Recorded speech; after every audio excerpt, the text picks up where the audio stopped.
அஸ்ஸலாமு அலைக்கும் ரஹ்மத்துல்லாஹி வபரகாத்து. இறைவன் மிகப்பெரியவன். இன்றைக்கு நாள் 5, என்னை வளர்த்த புத்தகம். இன்றைக்கு நாம் பார்க்கக்கூடிய புத்தகம் வாழ்க்கை கலை. மௌலானா முஹம்மத் யூசுப் இஸ்லாஹி அவர்கள் எழுதிய ஒரு புத்தகம். தமிழில் மௌலவி எம் அப்துல் காதிர் உமரி அவர்கள் மொழிபெயர்த்திருக்கிறார்கள். இந்த புத்தகத்துக்குள்ள போறதுக்கு முன்னாடி, இந்த புத்தகம் ஏதோ ஒரு மேடையில் எனக்கு கிஃப்டாக கொடுக்கப்பட்ட புத்தகம் தான். சுபஹானல்லாஹ், வாழ்க்கையில் மிக மோசமான பாதிப்பு அப்படின்னு சொல்லக்கூடிய ஒரு காலகட்டத்தில் இருந்தேன். இஸ்லாத்துக்கு பின்னாடியான காலகட்டம். இஸ்லாத்துக்கு முன்னாடி என்ன மாதிரியான சோதனைகள் இருந்ததோ, இஸ்லாத்தை ஏற்றுக்கொண்ட பிறகும் அந்த சோதனைகள் இன்னும் வலிமையாக தொடர்ந்தன. ஆனால் இறைவன் கருணை கொண்டு பாதுகாத்தான். அப்படி பாதுகாக்கப்பட்ட சமயத்தில் எனக்கு கிடைத்த சில பொக்கிஷங்கள், இதை பிடித்துக்கொண்டு நான் எப்படி வெளியே வந்தேன் என்பதற்கான ஆறுதல், என்பதற்கான நம்பிக்கை இந்த புத்தகம். என்னை சுற்றி இருக்கக்கூடிய அல்லது நான் சந்திக்கக்கூடிய மனிதர்களால் அல்லது இந்த சமூகத்தால் எனக்கு அந்த நம்பிக்கையை தர முடியாத போது எனக்கு இந்த புத்தகம் தந்தது. எதற்காக இந்த பணி செய்யணும், ஏன் இதை செய்யணும், என்னுடைய உடல், பொருள், உயிர் அனைத்தையும் அல்லாஹ்வின் மன்றத்தில் முன் வச்சுட்டு எதற்காக இந்த சீர்திருத்த பணிகளை செய்யணும், சீர்திருத்த பணிகளை செய்யணுங்கிறதுக்காகத்தான இவ்வளவு துரோகங்களை, வேதனைகளை, நோவினைகளை சந்திக்க வேண்டியிருக்கு. மரணம் நெருங்கி கொண்டிருக்கிறது அப்படிங்கிறது எப்போதுமே தெரிஞ்சாலும் கூட, இதோ நான் மரணித்து கொண்டிருக்கிறேன் அப்படிங்கிற வலி சீர்திருத்த பணிகளின் முன்னிட்டு தான் வரும். அப்படின்னா இது தேவையா, கொஞ்ச நாளைக்கு நீங்க அமைதியாக இருங்கள் அப்படின்னு சொல்லக்கூடிய சூழ்நிலைகள் தான் என்னை சுத்தி இருந்துச்சு. ஆனால் இந்த புத்தகம் என்னை மீட்டெடுத்தது. இல்லை, நீ சரியான பாதையில் சென்று கொண்டிருக்கிறாய், நீ சரியான வேலைகளை செய்து கொண்டிருக்கிறாய், சரியாக பெண்களுடைய துயர் துடைப்பதற்காக பணியாற்றி கொண்டிருக்கிறாய், நீ இதை இன்னும் அதிகமாக்கு, எவ்வளவு சோதனைகள் வந்தாலும் சரி இறைவன் பாதுகாப்பான் என்று எனக்கு சொன்ன புத்தகம். உன்னுடைய நடையை நீ அதிகப்படுத்து, உன்னுடைய நடையின் வேகத்தை அதிகப்படுத்து என்று எனக்கு சொன்ன புத்தகம் இந்த வாழ்க்கை கலை. நான் சொன்னேன் இல்லையா, என்னை சுற்றி எதிரிகள் இருந்தாங்க, என்னை சுற்றி அக்கிரமக்காரர்கள் இருந்தாங்க, என்னை சுற்றி அநியாயக்காரர்கள் இருந்தாங்க, என்னை சுற்றி அச்சுறுத்தல்கள் இருந்தது. நான் பயமுறுத்தப்பட்டேன், நொறுக்கப்பட்டேன். அந்த சமயத்துல இந்த பேராகிராஃப் எனக்கு கிடைக்குது. மார்க்கத்தின் எதிரிகள், அக்கிரமக்காரர்கள், அநியாயக்காரர்களின் அச்சுறுத்தலுக்கு பயந்து அவர்களிடம் ஒருபோதும் மண்டியிட்டு விடாதீர்கள். இரக்கமற்றவர்களிடம் தம்மைத்தாமே தாழ்த்தி கொண்டு கருணை புரியும்படி யாசிக்காதீர்கள். உங்களுடைய எந்த பலவீனத்தின் காரணமாக உங்களிடம் கோழைத்தனம் தோன்றுகிறதோ, மேலும் இறை நெறியின் பகைவர்களுக்கு உங்கள் மீது கொடுமை புரிய உங்களை அழித்துவிட அவர்களுக்கு எப்போது தைரியம் ஏற்படுகிறதோ, அத்தகைய குறைபாடுகளினால் உங்களுடைய சமூக வாழ்வை கரைபடிய செய்யாதீர்கள். மாறாக தைரியத்தை இழக்காமல் அந்த குறைபாடுகளை களைய முழு முயற்சியுடன் ஈடுபடுங்கள். எப்பேற்பட்ட ஒரு பேராகிராஃப்னு பாருங்க. மொத்தமே இதுல 14 வரி தான் இருக்கு. இந்த 14 வரிகள் எனக்கு தந்த நம்பிக்கை நான் கண்ணால் பார்த்து இந்த உலகத்தால தர முடியல, நான் நம்பிக்கொண்டிருந்த இந்த சமூகத்தால தர முடியல. நீங்க எவ்வளவு மோசமாக அச்சுறுத்தப்பட்டாலும் நீங்கள் அவர்களுக்கு மண்டியிட்டு விடாதீர்கள். ஐயோ, இவங்க இருந்தா தானே இந்த வேலையெல்லாம் நடக்கும், நான் என்ன செய்வேன், இவங்களெல்லாம் தானே நம்பி இருந்தேன். அவர்கள் உங்களை அச்சுறுத்துகிற போது, அல்லாஹ்வுக்கு எதிராக வேலை செய்கிற போது நீங்கள் மண்டியிட்டு விடாதீர்கள். இவ்வளோ ப்ராப்ளம்ஸ் வரும்போது இந்த சமூக பணியை நீங்க கொஞ்ச நாளைக்கு செய்ய வேண்டாம், நிப்பாட்டுங்க, எங்கேயாவது ஒரு ஓரமா போய் நிம்மதியா இருங்க, நீங்க பேசாதீங்க, இந்த பணியை செய்யாதீங்க, பரப்புரை செய்யாதீங்க, உங்களோட உடல் நலத்தை பாருங்க. இப்படி ஏதேதோ வகைகள்ல சுத்தி சுத்தி சுத்தி சுத்தி ஏதேதோ விஷயங்கள், ஒரே விஷயத்தை தான் பல பேர் பல கோணங்கள்ல சொல்றாங்க. அப்படி இருக்கும்போது இந்த வரி என்னை தூக்கி நிறுத்தியது. உங்களுடைய சமூக வாழ்வை இந்த குறைபாடுகளினால் கரைபடிய செய்யாதீர்கள். உங்களோட சமூக பணியை இந்த குறைபாடுகள்னால கரைபடிய செய்யாதீங்க. அந்த பணி சிறப்பா நடக்கட்டும். உண்பதற்கு காத்திருப்போர் சாப்பாட்டு பாத்திரத்தை நோக்கி பாய்ந்து வருவதைப் போல மற்ற சமூகத்தினர்கள் என்னுடைய சமூகத்தவர்கள் மீது பாய்ந்து வரும் காலம் வரும் என்று ஒரு முறை நபிகள் நாயகம் ஸல்லல்லாஹு அலைஹி வஸல்லம் அவர்கள் கூறிய போது ஒருவர் கேட்டார், இறைத்தூதர் அவர்களே, அத்தகைய காலகட்டத்தில் மற்ற சமூகத்தினர் ஒன்றுபட்டு நம்மை தாக்கி நம்மை விழுங்கி விடுவார்களோ என்று அச்சப்படும் வகையில் நம்முடைய சமுதாயம் எண்ணிக்கையில் மிகவும் குறைவாக இருக்குமா என்று கேட்டார். அப்போது நபிகள் நாயகம் ஸல்லல்லாஹு அலைஹி வஸல்லம் அவர்கள் பதிலளித்தார்கள், இல்லை, ஒருபோதும் நீங்கள் எண்ணிக்கையில் குறைந்தவர்களாக இருக்க மாட்டீர்கள். மாறாக வெள்ளத்தில் அடித்து வரும் நுரையைப் போல நீங்கள் அப்போது மதிப்பற்றவர்களாய் ஆகிவிடுவீர்கள். உங்களை குறித்து மதிப்பச்சம் மற்றவர்களிடம் இல்லாமல் போகும். கோழைத்தனமும் தைரியம் இன்மையும் உங்கள் உள்ளத்தில் குடிகொண்டு விடும். அப்போது ஒருவர் கேட்டார், இறை தூதரவர்களே, இத்தகைய பலவீனம் எங்களிடம் ஏற்படுவதற்கு காரணம் என்ன? நபிகள் நாயகம் ஸல்லல்லாஹு அலைஹி வஸல்லம் அவர்கள் கூறினார்கள், அதற்கு காரணம் நீங்கள் உலக மோகத்தில் மூழ்கி விடுவீர்கள், மேலும் மரணத்தை விட்டு ஓடுவீர்கள், அதனை வெறுக்கத் தொடங்குவீர்கள். இதுதான் காரணம் என்று சொன்னார்கள். இன்னைக்கு உலகத்தினுடைய மோகத்துல மூழ்கிறது தான் சீர்திருத்த பணிகளை செய்ய வேணாம் சொல்றதுக்கு பெரிய தடையா இருக்கு. இந்த உலக மோகத்தில் மூழ்கக்கூடிய அப்படிங்கிற அந்த விஷயம் இருக்குல்ல, அதுல இருந்து தப்பிச்சு வெளியே வர்றது அவ்வளவு சாதாரணமான விஷயம் இல்லை. ஏன்னா அந்த உலகத்திலோட மெஜாரிட்டி உலக மோகத்தில் மூழ்கி கிடக்கு. அந்த மெஜாரிட்டியில இருந்து வெளிவந்து அந்த மெஜாரிட்டியில இருந்தே உதவிக்கான ஆட்களை தேடி அந்த மெஜாரிட்டியில இருந்தே வேலை செய்யறதுங்கிறது இந்த உலகத்தில் ஆகப்பெரிய சேலஞ்சான ஒரு விஷயம். ரசூல்லா சொல்லியிருக்காங்க, எந்த மாதிரியான சமுதாயத்துல இருந்து இந்த வேலைகளை செய்யணும், எவ்வளவு வலிக்குது அப்படிங்கிறதுக்கு ரசூல்லா சொன்ன இந்த செய்தியை விட பெரிய செய்தி எதுவும் இருக்க முடியாது. நபிகள் நாயகம் ஸல்லல்லாஹு அலைஹி வஸல்லம் அவர்கள் நவின்றார்கள், உங்களை நிர்வகிக்கும் அதிகாரிகள் நல்லவர்களாக இருந்து உங்களில் வசதி படைத்தவர்கள் தாராளமான மனம் கொண்டவர்களாகவும் நல்லவர்களாகவும் இருந்து சமுதாய பிரச்சனைகளை உங்களோடு கலந்தாலோசிக்கும் குணமுடையவர்களாக இருந்தால் நீங்கள் நிச்சயமாக மரணத்தை தழுவுவதை விட இந்த பூமியில் வாழ்வது உங்களுக்கு மேலானதாக இருக்கும். அப்படி இல்லாமல் உங்கள் சமூகத்தில் உள்ள அதிகாரிகள் தீயவர்களாக இருந்து உங்கள் சமூகத்தில் உள்ள செல்வந்தர்கள் உலோபித்தனம் மிக்கவர்களாகவும் கெட்டவர்களாகவும் சமூக பிரச்சனைகளை பற்றி ஆலோசிக்காதவர்களாகவும் இருந்தால் அப்போது நீங்கள் இந்த பூமியில் வாழ்வதை விட மரணத்தை தழுவுவது மிக்க மேலானதாகும். அப்ப நான் யோசிச்சு பார்க்கிறேன், என்னை சுத்தி எங்களை நிர்வகிக்கக்கூடிய அதிகாரிகள் நல்லவங்களா இருக்காங்களா? வசதி படைத்தவங்களா இருக்காங்களா? வசதி படைத்தவர்கள் தாராள மனம் கொண்டவர்களாக நல்லவர்களா இருக்கிறாங்களா? சமுதாய பிரச்சனைகளை எங்களோடு கலந்தாலோசிக்கும் குணமுடையவர்களா இருக்காங்களா? இந்த 4-5 கேள்விக்கும் இல்லைன்னு தான் பதில் வருது. இந்த புத்தகத்தை நான் படித்துக் கொண்டிருக்கிற காலகட்டத்துல இல்லை, எதுவுமே இல்லை. அப்ப என்ன செய்யறது? மரணத்தை தழுவுறது மேல் அப்படின்னா எப்படி? கிட்டத்தட்ட மரணம் தான் அடைஞ்சுக்கிட்டு இருக்கேங்கிற மாதிரியான பிளாக் பேஜஸ்.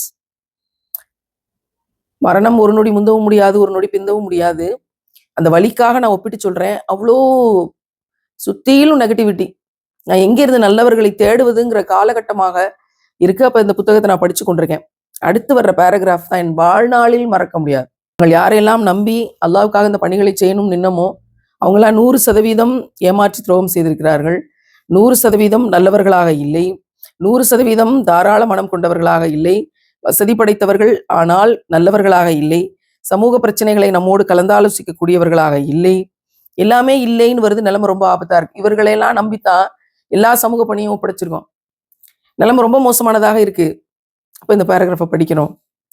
நிலைமை எவ்வளவுதான் மோசமானதாக இருந்தாலும் சத்தியத்தை நிலைநிறுத்துவதில் எப்போதும் குறை வைத்து விடாதீர்கள். மனிதன் மார்க்கத்துக்கு மாற்றமாக அவமானத்துடன் உயிர் வாழ்வதை விட சத்தியத்துக்கு ஆதரவாக திகழ்ந்து உயிரை அர்ப்பணித்து விடுவதே மிகவும் மேன்மையான செயலாகும்.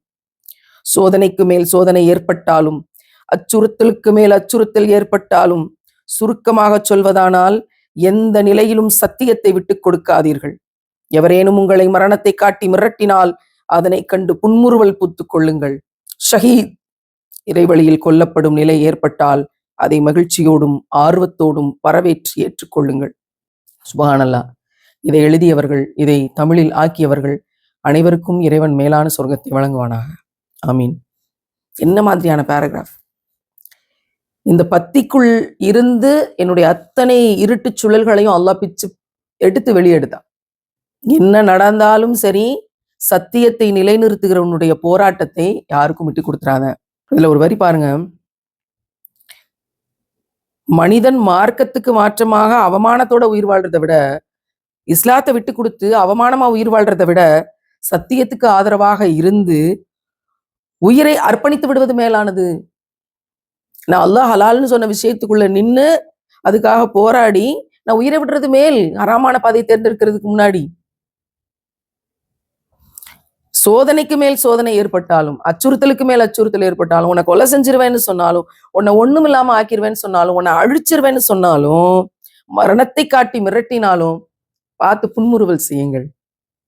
ஷஹீத் என்ற அந்தஸ்துக்காக ஆசைப்பட்டு கொண்டிருக்கிற என்னை பார்த்து நான் உன்னை கொன்று விடுவேன் என்று மிரட்டுகிறாயா? புன்முறுவல் செய்யுங்கள். கிட்டத்தட்ட சில மாதங்களாக தொடர்ந்து கொண்டிருந்த இந்த சூழ்ச்சி அலைகள்ல இருந்து நான் புன்முறுவல் செய்த அந்த நொடி, இதை நான் படித்த நொடி. நாயகம் ஸல்லல்லாஹு அலைஹி வஸல்லம் அவர்கள் சொன்னார்கள், இஸ்லாம் எனும் இயந்திரம் சுழன்று கொண்டிருக்கிறது. எத்திசை நோக்கி திருக்குரான் சென்று கொண்டிருக்கிறதோ அத்திசை நோக்கி நீங்களும் திரும்பிக் கொள்ளுங்கள். அண்மையில் ஒரு காலம் வரும், அப்போது திருக்குரானும் ஆட்சி அதிகாரத்தில் இருப்பவர்களும் தனித்தனியே பிரிந்து விடுவார்கள். எச்சரிக்கை, அப்போது நீங்கள் திருக்குரானை எந்த நிலையிலும் கைவிட்டு விடாதீர்கள். மேலும் வரும் காலங்களில் உங்கள் மத்தியில் எத்தகைய ஆட்சியாளர்கள் தோன்றுவார்கள் என்றால் அவர்கள் உங்களை குறித்து தீர்ப்புகளை மேற்கொள்வார்கள். அவர்களை நீங்கள் பின்பற்றினால் அவர்கள் உங்களை வழிபிரளச் செய்து விடுவார்கள். மேலும் நீங்கள் அவர்களுக்கு மாறு செய்தாலோ அவர்கள் உங்களை மரணிக்க செய்து விடுவார்கள். நபிகள் நாயம் ஸல்லல்லாஹு அலைஹி வஸல்லம் அவர்கள் இவ்வாறு கூறிய போது அவர்களின் தோழர்கள், இறை தூதர் நபிகள் நாயம் ஸல்லல்லாஹு அலைஹி வஸல்லம் அவர்களே, அப்போது நாங்கள் என்ன செய்வது என்று கேட்டார்கள். நபிகள் நாயம் ஸல்லல்லாஹு அலைஹி வஸல்லம் அவர்கள் பதில் சொன்னார்கள், ஈசா அலைஹிஸ்ஸலாம் அவர்களுடைய தோழர்கள் செய்ததையே நீங்களும் செய்து கொள்ளுங்கள். அவர்கள் ரம்பத்தால் அறுக்கப்பட்டார்கள், தூக்கிலிடப்பட்டார்கள். இறைவனுக்கு மாறு செய்து கொண்டு உயிர் வாழ்வதை விட இறைவனின் கட்டளைகளை சிரமேற்கொண்டு அந்த பாதையில் உயிர் நீப்பதே மிகவும் மேலான செயல். யோசித்து பார்க்கிறேன். நான் ரம்பத்தால் அறுக்கப்படவில்லை, ரம்பத்தால் அறுக்கப்பட்ட மாதிரியே இருந்தது. நான் தூக்கிலிடப்படவில்லை, யாரோ கொலை செய்து என்னை தூக்கிலிட்ட மாதிரியே இருந்தது. நெருப்பு குண்டத்தில் போடப்படவில்லை, ஆனால் நெருப்பு குண்டத்தில் யாரோ என்னை தூக்கி போட்டு சுற்றுவது போலவே இருந்தது.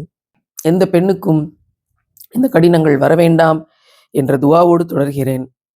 என்ன செய்யறது, யாருக்கிட்ட தீர்வு கேட்கறது, என்ன முடிவெடுக்கிறது, இந்த மஷூரா அப்படிங்கிறது செய்யறதுக்கு தகுதி உடைத்தவர்கள் யார் அப்படின்னு தடுமாறி கொண்டிருக்கும் போது ரசூல்லா வந்து தீர்வை சொல்லி கொடுத்துட்டு போனாங்க. என்னால் மறக்கவே முடியாத வாசகங்கள்.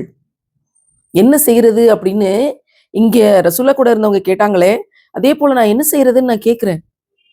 சீர்திருத்த பணிகளின் முன்னிட்டு இவ்வளவு பெரிய துயரங்களை நான் அடைந்து நிற்கிறேனே, மூச்சு விட முடியல, உடல்நலம் இவ்வளவு பாதிக்கப்பட்டிருக்கிறது, தூங்க முடியல, தூங்கி 6 மாதங்கள் ஆகிறது, நான் என்ன செய்வது அப்படின்னு கேட்கும்போது எனக்கு ரசூல்லா வந்து சொல்லி கொடுத்துட்டு போனாங்க, ஈசா அலைஹிஸ்ஸலாம் அவர்களுடைய தோழர்கள் செய்ததையே நீங்களும் செய்யுங்க. சிரமேற்கொண்டு தொடர்ந்து அந்த பாதையில உயிர் விட்டாலும் சரி நடந்து போங்க. அப்ப நான் தொடர்ந்து செல்வது என்பதற்கு என்ன அந்த இடத்துல இருந்து கூட்டிட்டு வந்தது ரசூல்லாவினுடைய இந்த செய்தி. இல்லைன்னா என்ன செய்யறதுன்னு தெரியல. இதுல இருந்து வெளிவரணுமா, ஓய்வெடுக்கணுமா, மருத்துவரை பார்க்கணுமா, எங்கேயாவது ஒரு ஹிராவை தேடிக்கொண்டு அடைஞ்சிடணுமா, சீர்திருத்த பணிகளை விட்டுறணுமா, சுத்தி இருக்கிற சூழ்ச்சிகள்ல இருந்து எப்படி போராடுறது, போராடணுமா, அமைதியா விட்டுறணுமா, என்ன மாதிரியான வேலைகளை அடுத்து செய்யறதுனே தெரியாத சூழ்ச்சிகளால் சுத்தி இருக்கும்போது அல்லாஹ்வினுடைய இறை கட்டளைகளை மேற்கொண்டு தொடர்ந்து செல்லுங்கள். இன்றைக்கு எங்கள் தலைவர் நபிகள் நாயம் ஸல்லல்லாஹு அலைஹி வஸல்லம் அவர்களை நேரில் சந்திப்போமோ, அன்றைக்கு சொல்லணும், நீங்கள் சொன்னதை கேட்டு அதன்படி என்னுடைய வாழ்க்கையில் நான் அதை பயன்படுத்தினேன், ஒவ்வொரு காலகட்டத்திலும் பயன்படுத்தினேன் அப்படின்னு இந்த செய்தியை சொல்லி அவங்களுக்கு நன்றி செலுத்தணும். இறைவன் மிகப்பெரியவன். என்னுடைய ஈமானை அவனை உறுதியடைய செய்தான். என்னுடைய கண்ணீரால் என்னை அவனை தூய்மையாக்கினான். உயிருக்கும் மேலாக உத்தம நபிகள் நாயம் ஸல்லல்லாஹு அலைஹி வஸல்லம் அவர்களை அவனே நேசிக்க வைத்தான். அதன் பொருட்டு இந்த புத்தகத்தை எல்லாம் என் கையில் தந்து அவனே இதன் வழியாக என்னில் பேசினான். சுப்ஹானல்லாஹ். இறைவா, இந்த எதிரிகளுக்கு எதிராக உன்னையே எங்களுடைய கேடயமாக்குகின்றோம். மேலும் அவர்கள் புரியும் தீமை கலகத்தை விட்டும் தப்பிக்க உன்னிடமே புகலிடம் தேடுகின்றோம். நீங்கள் எதிரிகளிடம் சிக்கி தவித்தால் இந்த துவாவை பிரார்த்தனை செய்து கொள்ளுங்கள். இறைவா, எங்களுடைய கண்ணியத்தையும் மானத்தையும் பாதுகாப்பாயாக. மேலும் பீதி அச்சங்களை போக்கி அமைதியை எங்களுக்கு வழங்குவாயாக. அன்னை ஆயிஷா ரலியல்லாஹு அன்ஹா அவர்கள் அறிவிக்கிறார்கள், நபிகள் நாயம் ஸல்லல்லாஹு அலைஹி வஸல்லம் அவர்கள் தங்கள் பற்கள் முழுவதும் வெளியில் தெரிய சப்தமிட்டு வாயை திறந்து சிரித்ததை நான் பார்த்ததே இல்லை. அவர்கள் புன்னகைத்துள்ளார்கள். எப்போதேனும் புயல் அல்லது பலமான காற்று வீசுமானால் அவர்கள் அச்சத்தால் நடுங்கி விடுவார்கள். அச்சத்தின் காரணமாக சில சமயம் உட்காருவார்கள், சில சமயம் எழுவார்கள்.